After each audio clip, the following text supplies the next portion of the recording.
It is with great urgency that I share this pressing message with you. A seriously profound and historic milestone in biblical prophecy was fulfilled back in 1998 that affects every single man, woman, and child on the face of the earth. On July 7, 1998, Pope John Paul II released a 104-page apostolic letter to all pastors and Christians throughout the entire world to endorse and embrace Sunday as the Sabbath and the Lord's Day.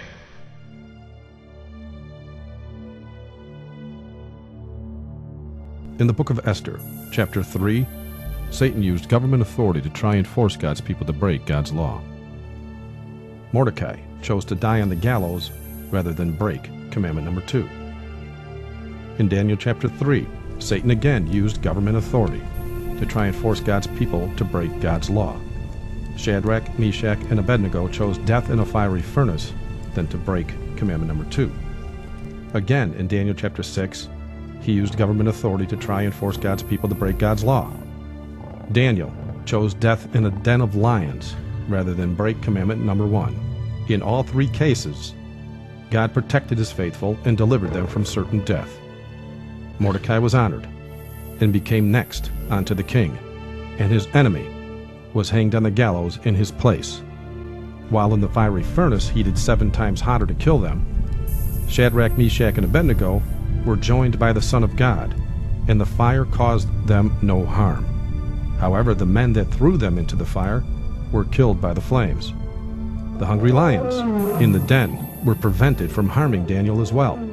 On the other hand, the men that tried to force Daniel to sin were thrown into the den with their families to be consumed by the lions. In New Testament times, Roman law demanded worship of Roman rulers. Acts chapter 12, verses 21 to 22 says, "And upon a set day, Herod, arrayed in royal apparel, sat upon his throne, and made an oration unto them. And the people gave a shout, saying, It is the voice of a God, and not of a man." History records countless scores of Christians died in the Colosseums, refusing to break commandment number 1. Then later, pagan Rome became papal Rome. It has been recorded by history that superior papal authority and dominion is derived from the law of the Caesars. Vatican law demanded the worship of the popes as well as the Eucharist. To believe that our Lord God the Pope has not the power to decree as he has decreed is to be deemed heretical. If anyone says that in the holy sacrament of the Eucharist, Christ, the only begotten Son of God, is not to be adored with the worship of latria, also outwardly manifested, and is consequently neither to be venerated with custom of the Holy Church, or is not to be set publicly before the people to be adored, and the adorers thereof are idolaters, let him be anathema. For refusing to break commandment number 1, history records over 500 million Christians were killed by the Vatican between the years 538 AD to 1798 AD. It has been recorded that the Church of Rome has shed more innocent blood than any other institution that has ever existed among mankind will be questioned by no Protestant who has a competent knowledge of history. It is impossible to form a complete conception of the multitude of her victims, and it is quite certain that no powers of imagination can adequately realize their sufferings. Out of inherited fear of the bloody past, most denominations today teach the law is no longer needed. Why does the devil persist in trying to get people to break God's law?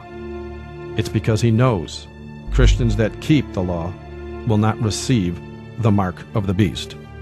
In Revelation 14, starting at verse 9, it speaks of people that do get the mark. It says, "And the third angel followed them, saying with a loud voice, If any man worship the beast and his image, and receive his mark in his forehead or in his hand, the same shall drink of the wine of the wrath of God, which is poured out without mixture into the cup of his indignation. And he shall be tormented with fire and brimstone in the presence of the holy angels, and in the presence of the Lamb. And the smoke of their torment ascendeth up forever and ever, and they have no rest, day nor night, who worship the beast and his image, and whosoever receiveth the mark of his name." Who are they that don't receive the mark? The very next verse says, "Here is the patience of the saints. Here are they that keep the commandments of God and the faith of Jesus." Ecclesiastes 12:13 confirms when it says, "Let us hear the conclusion of the whole matter. Fear God and keep his commandments, for this is the whole duty of man." In Revelation 13, verses 16 and 17, we find, "He causeth all, both small and great, rich and poor, free and bond, to receive a mark in their right hand or in their foreheads, and that no man might buy or sell, save he had the mark, or the name of the beast, or the number of his name. Why is this mark so important, and what are the actual features of a mark? Government declarations must always bear a mark, or an official seal of approval on it for validity. But what are the actual features of an official mark, or an official seal made by governing bodies? Well, an official seal, or signature, must always have 3 distinct features to be considered valid. Number 1, they must have the name of the official. Number 2, the title of the official. And number 3, the territory of the official. In other words, when the President of the United States signs a bill into law, he must sign it number 1, name, George Washington. Number 2, title, President. Number 3, territory of the United States of America. Collectively, his signature would read, George Washington, President of the United States. Absolutely every document must be signed or sealed in this manner for it to become an official legal document. Without it, it's a useless piece of paper. The Lord, thy God, has a kingdom, as well as a legal document containing his law for that kingdom. The Lord's legal document is, of course, his law, the 10 Commandments. Looking directly into the midst of these 10 Commandments, you will find the seal of the living God. Within the 4th commandment we find the words, For in 6 days the Lord made heaven and earth. In that passage, we see all the necessary features of an official seal. Without these 3 features, the law would be nothing more than words etched on stone. Again, an official seal or signature must always have 3 distinct features to be considered valid. Number 1, his name, the Lord. For it says in Isaiah 42 verse 8, I am the Lord, that is my name. His title, Creator, because it said in that verse, the Lord made heaven and earth. And number 3, his territory, heaven and earth, because that is what he made. Collectively, his signature reads, the Lord, Creator of heaven and earth. The seal of the Creator God is found in the Sabbath commandment of that same Creator God. It is an acknowledgement of his authority as the Creator as well as the author of that law written in stone. When we keep his Sabbath commandment, we are expressing that we recognize, remember, and worship him as our Creator. Psalm 77:11 says, I will remember the works of the Lord. Surely I will remember thy wonders of old. So, how is the mark of the beast or the seal of God administered? As was discovered in the previous video, the Vatican has control over all the necessary governments with global powers to allow them the ability to do as they wish. The national ID cards that are slated to start arriving in the United States of America as early as May of 2008 will be a mainstay in the system of control. The ID cards will contain everything about you as an individual. Your home address, resume, educational background, health history, past and present employment, your travel plans, passport info, birth certificate, social security number, driver's license number, marital status, family records, and even criminal records will be in this card. It will eventually replace all your credit cards as well as the use of cash. It used to take the government up to 72 hours to prevent you from buying and selling or freezing your accounts. With the ID card, it happens instantly anywhere in the world. How does this mark get into the hand or into the forehead? In Jeremiah chapter 38 verse 23 it says, Thou shalt not escape out of their hand, but shall be taken by the hand of the king of Babylon, and thou shalt cause this city to be burned with fire. Ecclesiastes 9 verse 10 says, Whatsoever thy hand findeth to do, do it with thy might. For there is no work, nor device, nor knowledge, nor wisdom in the grave whither thou goest. In prophecy, the hand represents being forced against our will. It is also used to describe our ability to buy and sell, or work, as Ecclesiastes 9 verse 10 puts it. In Hebrews chapter 10 verse 16 it says, This is the covenant that I will make with them after those days, saith the Lord. I will put my laws into their hearts, and in their minds will I write them. Scientists have recently mapped the human brain and found the forehead is where decisions, judgments, and free will are made. We are sealed in the forehead when we make the free will decision to accept either God's law or man's law.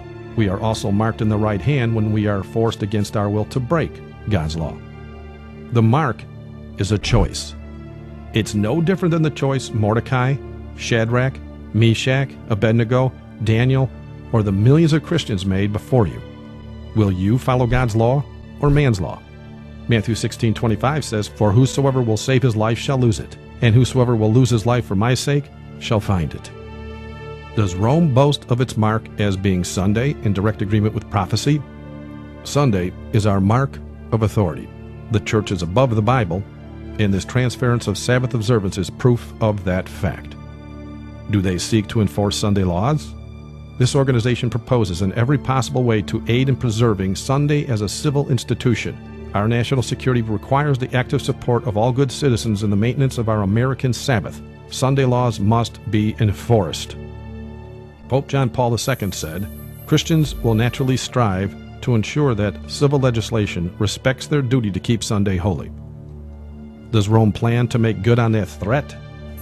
The thought of a revived Holy Office of the Inquisition would pacify some and offend others. Nevertheless, the Holy Office still exists. Only its name has been changed. Pope John Paul II has been instrumental in its revival. One may argue that this Ratzinger-run agency is merely an attempt by the Catholic Church to root out communism or backslidden priests and their practices. However, with John Paul II's objective to implement God's mandate by creating a global church state, which will administer from traditional Roman Catholic theology, is enough cause for alarm.